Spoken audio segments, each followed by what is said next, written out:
This headphone has been testing my patience.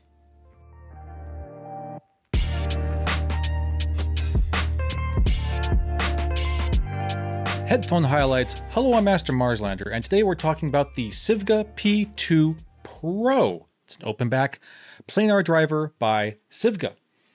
And Sivga is known for creating beautiful headphones. They've done some really beautiful stuff.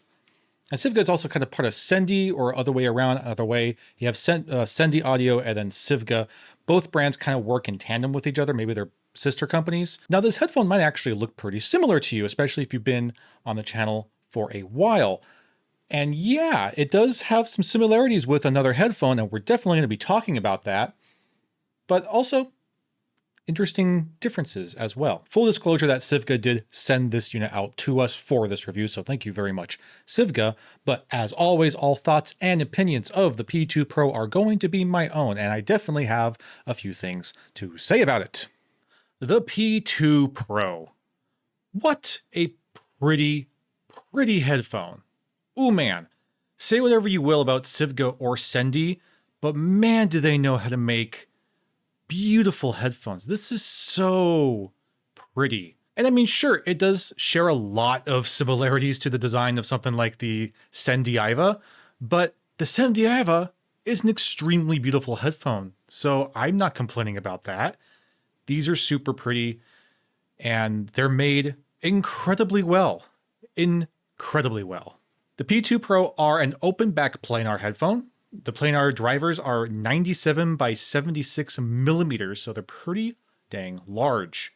We have an impedance of 32 ohms and sensitivity of 98 decibels. They incorporate simple 2.5 millimeter connectors here at the headphone end. Taking a closer look at the actual construction here, we have a metal grill with another metal grill underneath it. Those little holes to make sure that yes, it is an open back headphone.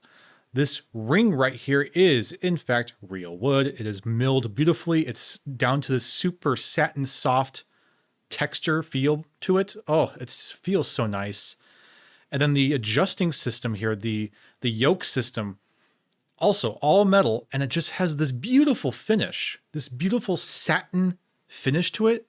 It's not really gray. It's not black. It almost has a little hint of red in there, like almost like maybe a little hint of purple. It's so pretty. It feels so good too. What a fantastic finish to this metal. Oh man. We do have right there our R, and on the opposite side, you're going to see your L. So they are pretty clearly labeled. In terms of height adjustment, it is just a simple, very smooth tension for the comfort strap here. So yeah, it feels great. It, again, just super crazy, well machined and super smooth. Oh my goodness. And the actual comfort strap itself also feels great. At the top of it is this, I'm not sure if it's real leather, but it feels fantastic. It does say, see if I can get that on the camera. Okay. Sivga right there at the top. And then we do have just this spring steel headband that goes around the top there. You don't really have to worry too much about the comfort strap touching the headband unless you just max out the height all the way on this thing.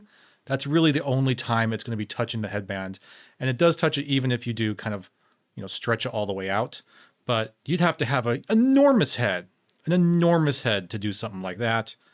But around, that size, which is already a really good size head, yeah, you don't have to worry about that comfort strap. In terms of articulation, you do have a full 180 degrees of rotation, which you could fold either flat so or flat upside down, whichever you prefer. In terms of our tilt, there's plenty of tilt. I mean, you got a whole large range of motion here to make it fit to pretty much any head shape. The pads are, again, pretty reminiscent of the Sendy Ivas. They are these really crazy, like very purposefully shaped pads where they have this lump, larger section of the pad right here that goes right behind your ear. You don't really see pads like this outside of the Sendy and Sivga lineups, but it's a good pad, man. It feels great. The face of it is this extremely soft and smooth kind of fabric texture. And then we have this protein leather on the outside and on the inside. No perforation on the pad at all. We have solid outside, solid inside, and then again, just that really super soft fabric on the face. And as you can clearly see, once again, R and L clearly labeled inside the pad. Great, great pads. And they're so soft too. Like, look at this. Oh, look at the plush. Look at the plush here. Oh, yeah, they're crazy comfortable pads. And just everything about this made exceptionally well. The machining, the precision, the way everything's aligned and flows together. It's super, super pretty, and it functions remarkably well. It's an extremely well-made and well-designed headphone. Now let's go ahead and take a closer look comparison of the build between the P2 Pro and the Sendy Aiva. Now the Aiva I've already reviewed, and I already have expressed my appreciation and love for the Aiva. I know that the Aiva might not be for everybody, but I love this thing. I think it's fantastic. But you can clearly see where some similarities are being made here. Not everything is the same though, so let's take a closer look and break it down. First of all, the Aiva cannot lay flat the way that the P2 Pro can, but other than that, the chassis here is clearly maybe even exactly the same. Like it might be the same milling machine, same process, same design for the chassis. The difference being in the grill shape. As you can see, the grill shape on the Aiva has a bit more of a clamshell as opposed to the more kind of eye-shaped look on the P2 Pro.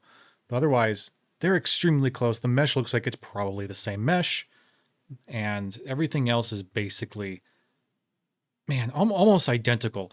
Another difference between the Aiva and the P2 Pro is that the P2 Pro uses generic 3.5 millimeter, while the Aiva used 2.5 millimeter connectors for the headphone. So smaller connectors on the Aiva. One of the bigger departures in the build is in the headband. The headband on the P2 Pro, as we have examined, has this nice little tension right here for the headband, and the headband is soft on the underside here, softer on the underside with the kind of this fabric, soft fabric texture, and then some probably protein leather, maybe real leather, I can't really tell, on the top here. It's soft, but a heck of a lot firmer than that on the Aiva. The comfort strap on the Aiva is extremely thin, but also extremely soft. This is remarkably soft. I believe this is deer skin or something. It's super crazy soft leather. It is real leather. And it does also have the same sort of sliding smoothly friction adjustment for the height, but it is just a little bit different. Take a closer look and you can see. Similar, they got some similarities, but also different. One of the bigger differences in the headband here is how they articulate. The P2 Pro here uses a more kind of generic yoke system where it kind of swivels at a hinge here and then tilts in and out on the yoke. Whereas the Aiva, what was cool about the Aiva is it had this really neat arm, very reminiscent of something like the Dan Clark headband, where instead of it tilting on an axis right underneath the headband comes down kind of like forward on the chassis and then kind of bends to the side, and that's where that swivel is happening. So it swivels underneath the arm there. Function-wise, it's pretty much identical. It's just that it looks super cool. I think this little arm hinge design is super neat. And also it does mean that the Aiva naturally sits more kind of forward and hold it straight. Yeah, it's pretty much straight. Really, the only way you can identify where, which direction the headphone has to point is through the markings right here for right. So you know this is your right side, but otherwise they look pretty symmetrical. Like what I'm saying is that the headband looks like it's straight down the middle of the chassis, right? Well, with the Aiva, it doesn't do that. With the Aiva, you can't hold it. It just naturally sits. The headband sits more forward. See that? Much more forward on the chassis, kind of forcing the headphone to tilt, like so. So that's a difference as well. Also, the Iva has just a little bit more attention to detail. Like you see these little swan icons for, I think that's the Sendy logo right here. Also here on the back. And then you also notice, while they do have very similar pads, the pads on the Iva, again, are just a little bit different. They do have that same sort of idea and design of having the fabric, soft fabric on the face and then the leather on the outside and the inside. But unlike with the P2 Pro, the Iva has perforated leather on the outside and inside the pad. So see those little holes there, perforated on the outside and perforated on the inside too. I don't know if you can see that, but yeah. So that's different as well. They're the shape of the pads is basically the same, pretty dang similar. I'd say maybe the pads on the P2 Pro are maybe a tiny bit thicker. Let's see here. Well, no, not really. Look at that. Yeah, they're maybe they're just a teeny bit thicker, but that also could be just because I've been using the Iva for many years, so shrunken down. But otherwise, very, very similar for sure. There's clearly a design being used here that's inspired at the very least by the Iva, but there are definitely some differences, the most noticeable of which is the headband and the comfort strap. I do really like the comfort strap on the P2 Pro, but if I'm being perfectly honest, this comfort strap on the Iva is still one of my favorite comfort straps. It's super thin, but it molds so well. Look how soft it is. Oh my God. And it feels fantastic. It never touches the headband. It's a great head comfort strap. So that's kind of a deeper dive into the physical difference of these two headphones. Something else that both Sivga and Sendy do very, very well is really good, beautiful packages with their headphones. First of all, we get this fun little bag. It's just a little canvas bag, and it's lovely. It's so pretty and cool. It says Sivga right there with a drawstring. You pull open the bag, and you got all sorts of pretty, pretty goodies inside. Pull this guy out there like that. Okay. Bag. First and foremost, we have the cable. The cable is really, really pretty. What a pretty, pretty cable. Again, to just go along with the theme here, everything about this headphone is just pretty. It's so pretty. Go ahead and unwind that. It's a great cable. It's not super like dangly, tangly. It's not retaining much in terms of its shape. There's a little bit of kinks here and there, but hang this over a door or just over something for a little while, and that's probably going to all come out. But the actual like color used for this thing, look at that. It's this beautiful like copper and dark brown weave, and it looks stunning. And what a good match for the headphone. In terms of your connectors, we have our 3.5mm dual end that are both marked L and R on the machine metal there. These are metal, as well as color coded as well. R for right, green for left. So that's lovely. They go down to these two weave wires that come down to the splitter. Just a really nice satin finish to match everything else. The color of the connectors here and of the splitter here all match the same color used on the middle yoke system here. So it all matches together and just, it looks so freaking nice. Oh my goodness. So from the splitter, we go into a nice 4-weave, which goes all the way down. I believe it's a 2-meter long cable, so about 6 feet long, and then terminates to a balanced 4.4 pentagon. And it has just the slightest bit of branding right here where it says Sivga, if you can see that. Yeah, there you go. Sivga. Very good cable. Very, very nice. While we're on the topic of the cable, and yes, it is a beautiful cable. It's made remarkably well, and it's beautiful to look at. I did encounter a problem with my unit, and I do want to make sure it's clear that this is most likely an isolated issue, probably just with my unit here. But something that I have noticed, let me get the cable connected in here, is that for me, with my P2 Pro right here, the left channel here, the left channel connection, it snaps in there. It seems like it's fine, but consistently it has been an issue where the connection in here is just not quite right. And what keeps continuously happening to me, consistently happening to me, is that the connection gets loose, even though obviously it is very well inserted in there. You can hear it click, it goes in there just fine, but the connection gets loose and my left channel goes silent, completely silent. And then I have to kind of like wiggle the cable around a little bit until it kind of like comes back, like I'm tuning a freaking radio. And it will eventually come back and then it's fine. But if I move around too much, if I'm wiggling my cable around too much, it'll start to set loose that connection again. And then once again, my left channel goes silent. And at first, I thought maybe this was just an issue with the cable itself. Maybe the cable had something weird going on with the connector.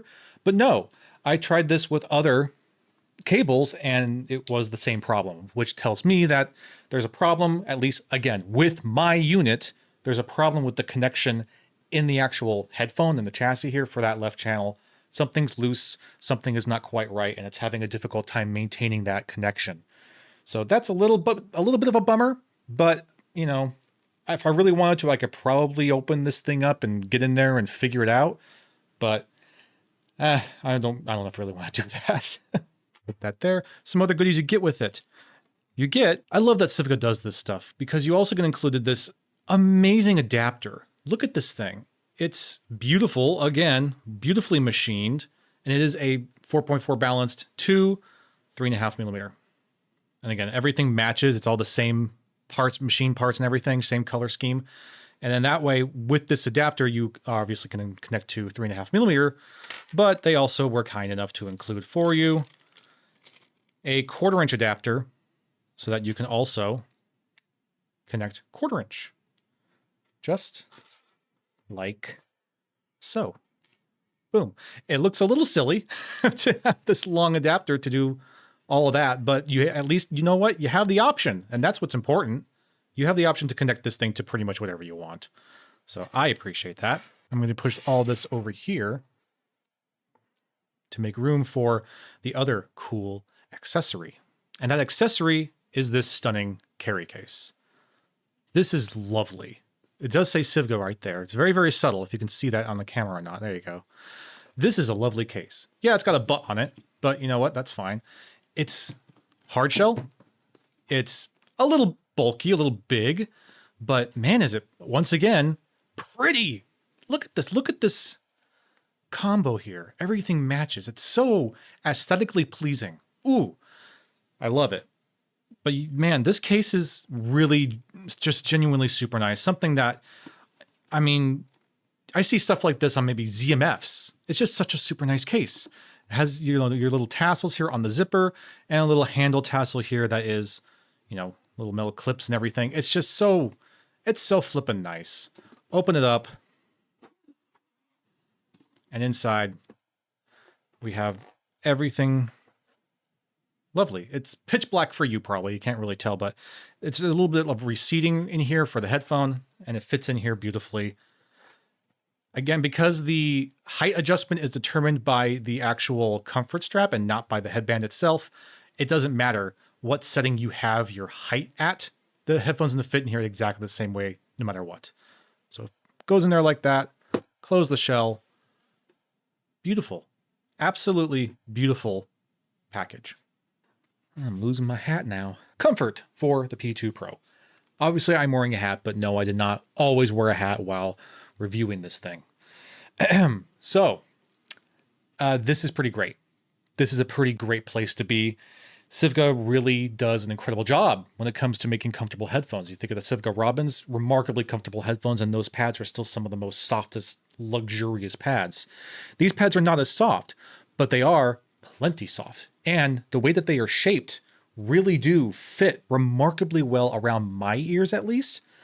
I know some people maybe have some trouble with sealing based on the shape of these pads. I certainly do not. This is like a perfect fit for me. It cups behind my ears wonderfully with that extra padding back here. And it actually kind of, this might sound maybe not ideal, but I promise you, it feels great. The extra kind of padding at the back of the pad almost makes my ears kind of cup forward a little bit at the back of my ears. So my ear is kind of like doing that. And it works great. It feels great. And it does a really good job of, I guess, kind of like channeling the sound into your ear. But yeah, it feels phenomenal. And the face of these pads, that kind of soft fabric, man, it's actually kind of cool feeling, a cooling touch almost. So these very rarely ever get too warm for me. I can wear these for a long time, and I most certainly have. And even though they're kind of on the heavier side at over 400 grams, man, you really don't feel it. They do a phenomenal job of distributing that weight. This head strap, the comfort strap right here, I think is really pulling its weight. It's doing a lot of work to help this, but man, it does a phenomenal job. The clamp force is super manageable, ridiculously manageable. It's definitely got some pressure to it but it's not really like crushing my skull. It is there to maintain a nice good seal with the pads. The pads are getting kind of compressed onto my head, but again, because they're so soft, it's a non-issue in terms of discomfort. It's not fatiguing at all anywhere on the ear. I have no pressure points, no hot spots anywhere on my head, on the side of my head, around my ears. Also, because of the way that these chassis are shaped, one, they're not gigantic, and two, they don't come to a point down here. It's kind of rounded off. So I don't have a lot of pressure right there on my jawline, which I do with, some other larger planar headphones. So when they have that kind of weight in the driver is when that pressure on the jaw can really kind of come in. I'm not feeling it here with the P2 Pros. Not really related to comfort, but I'm also not getting any microphonics from the cable at all. It's completely silent. It's lovely. So yeah, they're a genuinely remarkably comfortable headphone. They do, even though that weight distribution is done very, very well, over longer sessions, you do start to feel it just a little bit on the ear. So in terms of our comfort cloud scaling system, how many clouds of comfort are we going to give the P2 Pro? I'm going to give it 8 clouds of comfort. Very, very good. We're not on cloud 9 quite yet. It's just a little bit too heavy, but man, they're remarkably comfortable for what they are. With everything that's going on here with all this crazy machining and metal and this wood. Oh, this wood's so freaking nice.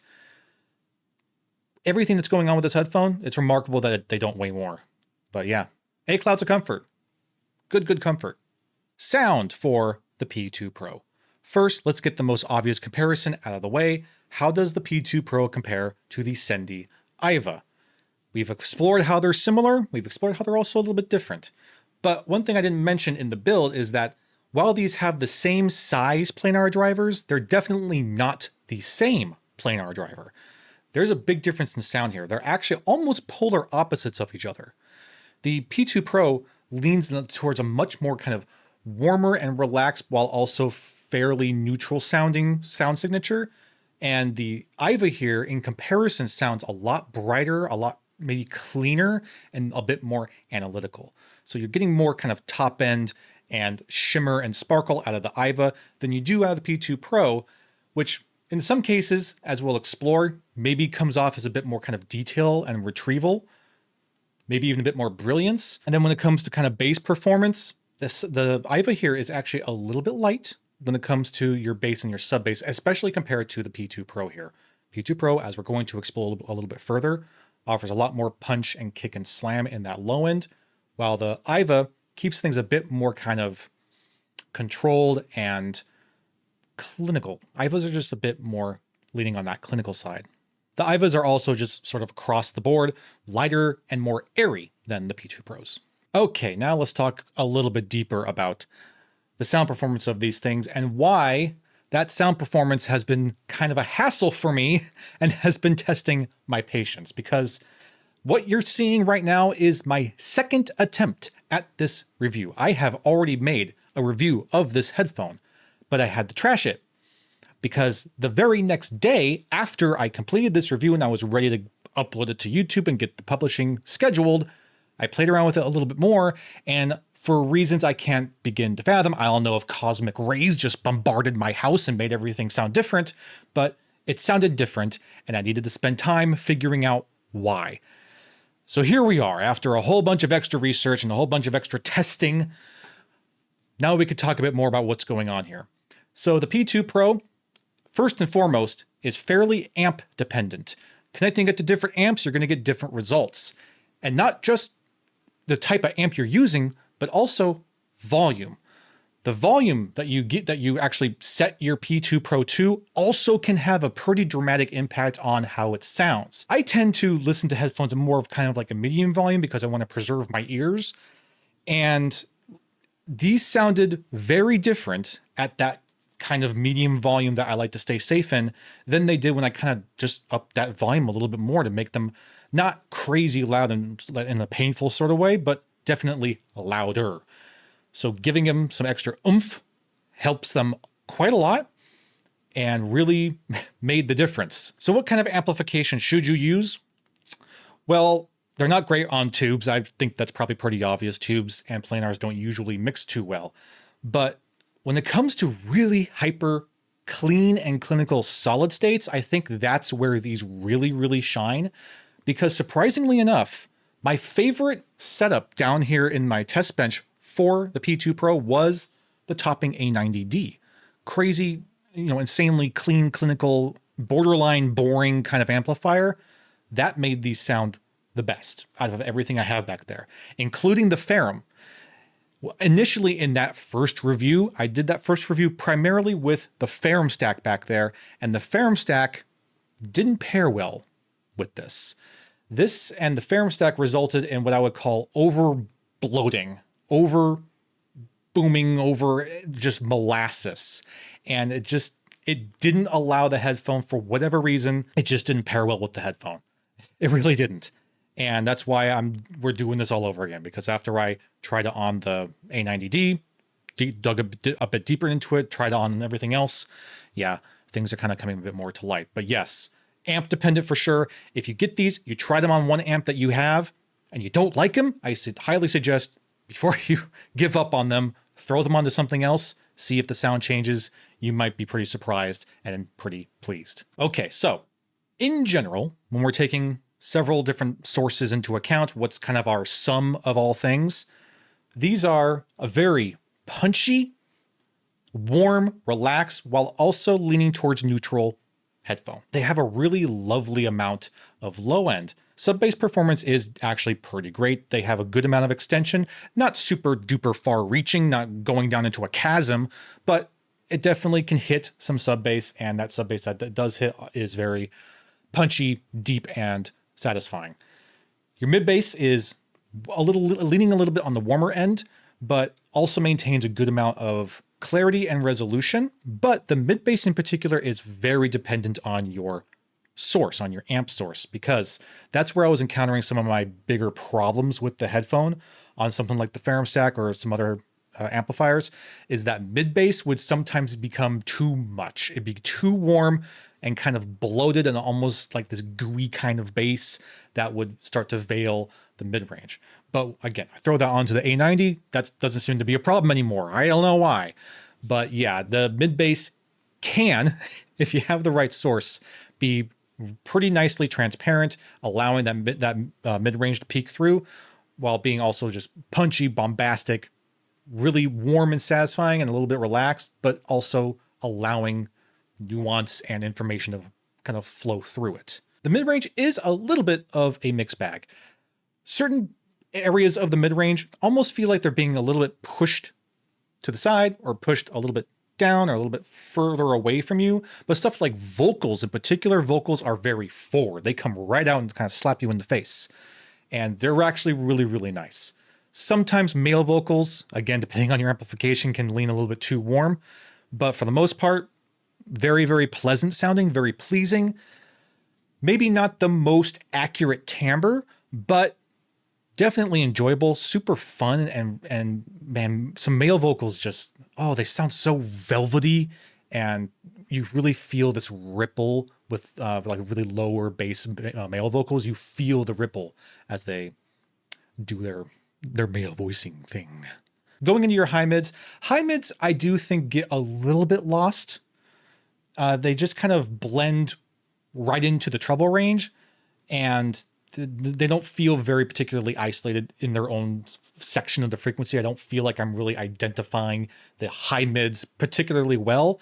More that I'm going from kind of mids right into treble, because it's there's not a whole lot of I don't know, definition and information and layering that's happening right there at the midpoint between your mid-range and your treble range. And then the treble range is very relaxed.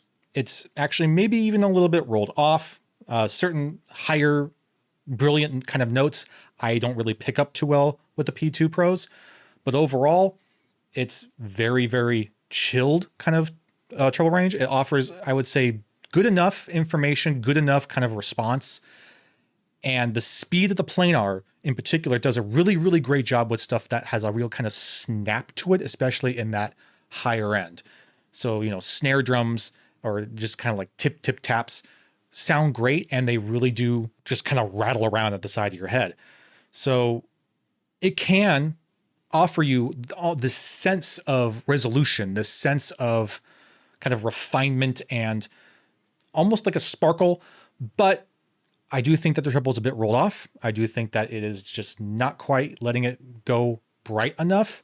I know that some people say that the Sendy Iva for some folks is too bright, but I actually feel that the way that Sendy approaches that treble range is a bit more to what I would want from the P2 Pro, because sure, it's brighter.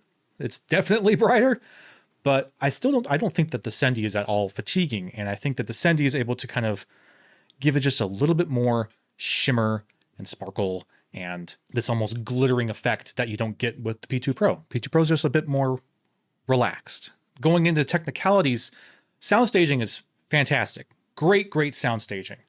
They sound nice and wide and airy and spacious, and quite a bit more so than the Iva here. The Iva does have decent soundstage, maybe in some ways on par with the P2 Pro, but vocals in the Iva sound a lot more kind of condensed and more forward, like narrow. Vocals sound a lot more narrow. That's it.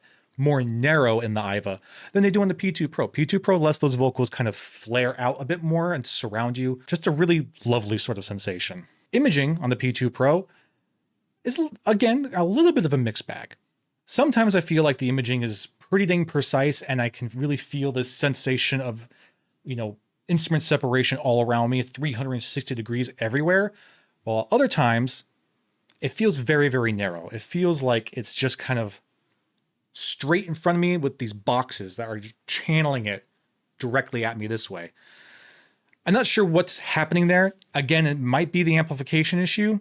I don't even know. I guess I can't really call it an issue. It makes them interesting. You can make them sound different on different amplifications, whatever. But yeah, sometimes the imaging sounds really, really nice. Other times it sounds a little bit narrow. I do kind of feel that the Iva does a little bit of a better job with kind of precision of positioning than the P2 Pro. But the P2 Pro, because the P2 Pro has a little bit wider of that soundstage, I'd say you get a bit more of a cinematic experience.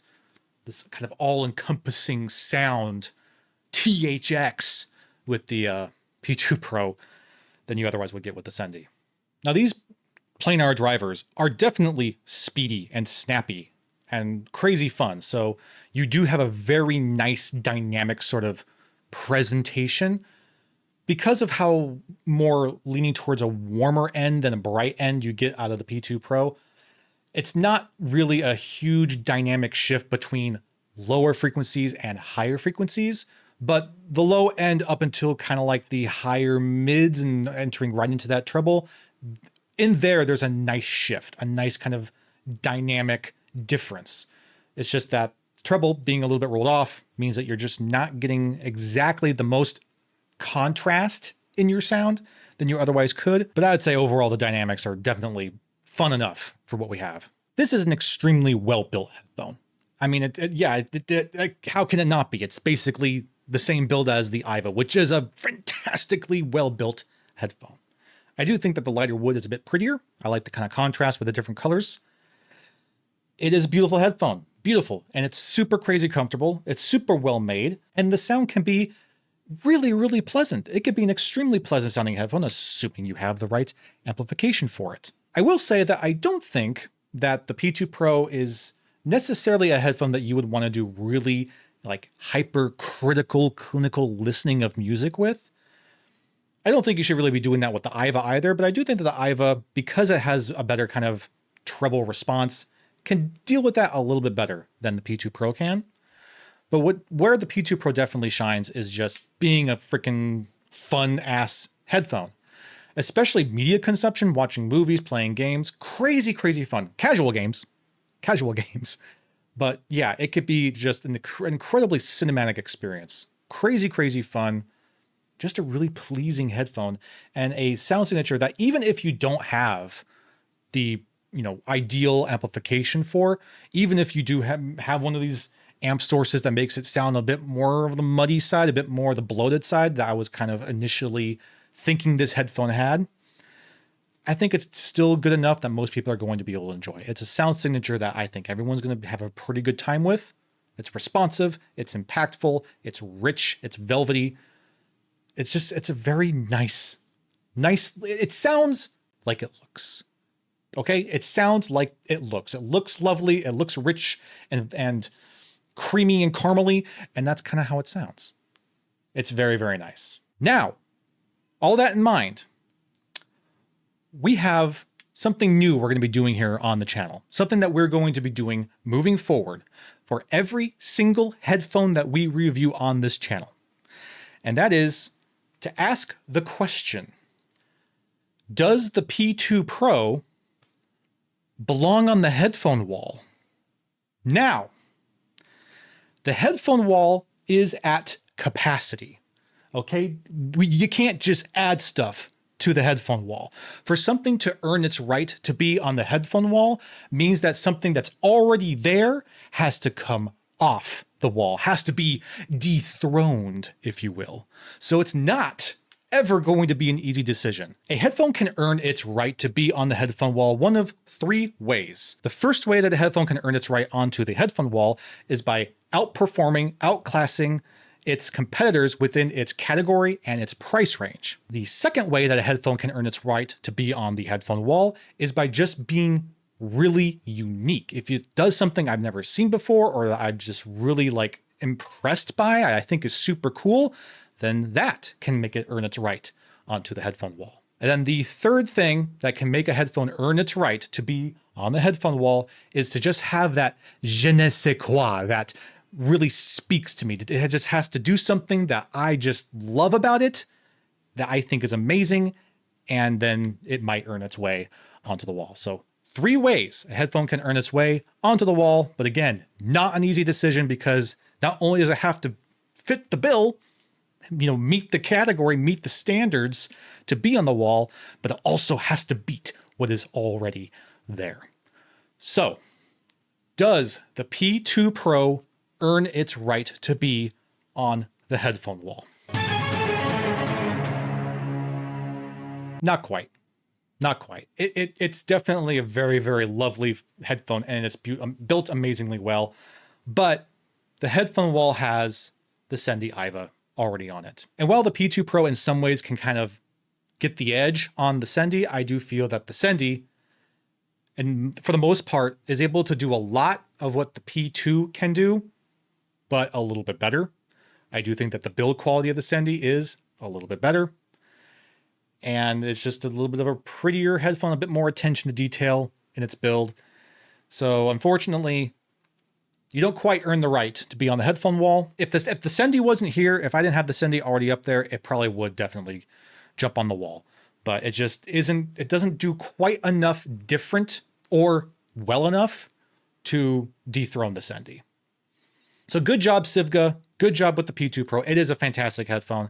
And thank you very much for sending it over for this review. We super appreciate you. I hope that you enjoyed this. I hope that you enjoy the new space. I hope you enjoy the new sound. I got the acoustic panels up there so that I'm no longer echoing. I don't echo anymore. Hallelujah. Anyway, I hope that you enjoyed this and I'll see you again soon.